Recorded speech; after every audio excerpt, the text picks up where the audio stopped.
Nagsimula na sa unang araw bilang kapitan ang bagong chairperson ng Barangay Manggahan na si Kin Cruz. At nitong Lunes din ang huling araw niya bilang konsehal at miyembro ng 11th City Council. Ayon kay Kap Kin, naihabilin na niya ang mga nakapending na mga polisiya sa sangguniang panglungsod. Patuloy pa din siyang tutulong sa Pasig ngunit tututukan muna niya ang kanilang barangay upang muli itong makabangon. Binanggit din niya na posible siyang mag-ABC president ngunit kung may kapitan na ang tingin niya ay magaling para sa nasabing posisyon, maaari siyang magbigay daan para dito.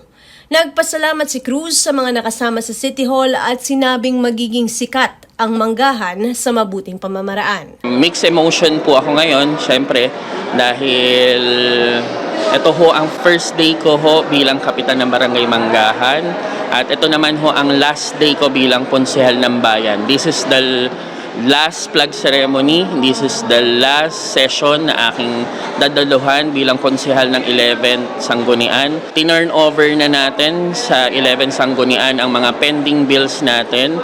Patuloy pa rin naman tayong gagabay dito sa mga polisiyang to.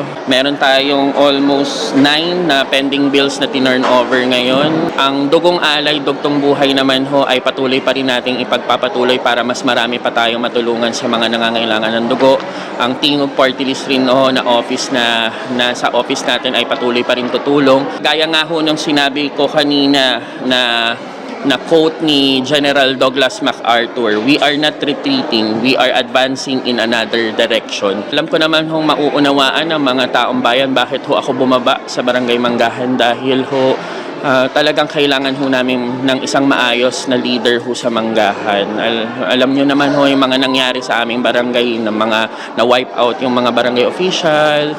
So ito ho yung time para ho ibangon ho natin yung Barangay Manggahan. Expect po ninyo ang mga magagandang magaganap sa Barangay Manggahan. Very thankful ho ako sa mga taong bayan na patuloy hong sumusuporta sa akin.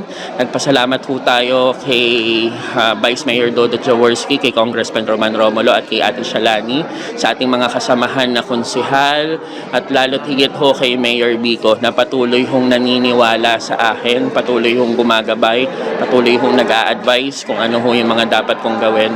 May mga nagsabi nga ho, para ho pagpatuloy ko yung mga gawain ko dito, ilaban daw ho ako ng ABC. Sabi ko naman, kung merong maayos na kapitan na gustong lumaban bilang ABC, ay pwede naman ho akong mag-giveaway. Sa ngayon kasi, ang focus ko ho ay maiayos muna yung barangay namin, maibangon yung barangay namin. Asahan pa rin ho ninyo, natutulong pa rin naman ho ako dito ho sa lungsod ng Pasig. Kailangan ang mga kapitan, ang mga kagawad, ang mga SK ay kakampi ni Mayor Bico hindi lang sa salita. Dapat kailangan rin sa gawa, kailangan rin sa prinsipyo, kailangan rin sa serbisyo.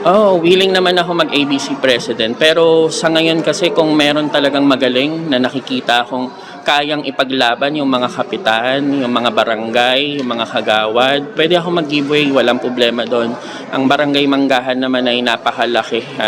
Pwede rin ako mag-concentrate. Yun kasi talaga yung focus ko ngayon ayusin yung barangay namin.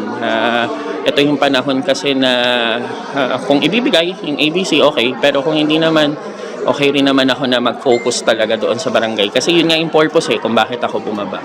Asa ngayon, in-endorse natin doon sa mga vice chairperson. Ang vice chairperson ng transportation ay si Consi Bolta at si Consi Reggie.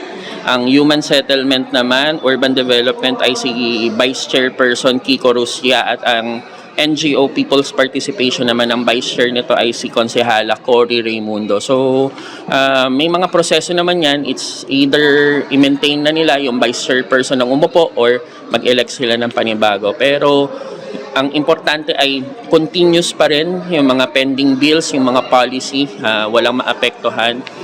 Kahit nagpapalit yung mga nakaupo dito, dapat hindi naaapektuhan yung serbisyo, hindi naaapektuhan yung operation.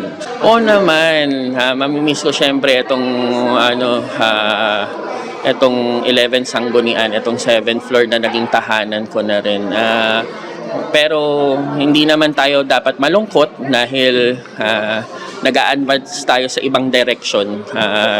Hindi naman natin iniiwanan ng Pasig. Mas lalong tinutulungan natin ng Pasig kasi ang buhay ng Pasig ay nakasalalay sa mga barangay. Kaya kailangan ho alalayan ho natin yung mga barangay. Sa mga konsehal na nakasama ko kay Vice, sa mga, hindi lang ho sa mga city council natin, kundi ho sa lahat ng empleyado, department head, na naging katuwang ko ho sa maayos na pagseserbisyo. Hindi ko po magagawa yung mga nagawa ko sa pagiging konsehal kung hindi naging maganda yung samahan ho natin. Maraming salamat ho sa mga department head na naging supportive ho sa mga binibigay na assistance sa akin, lalo na pag may mga ginagawa kaming policy, pag may mga committee meeting, sa mga empleyado ng City Hall na tumutulong sa amin. Maraming salamat ho sa inyo. Sa mga Pasigueño naman ay alam kong excited na ang Barangay Manggahan para sa serbisyo ng Kapitan King Cruz. Excited na rin ako.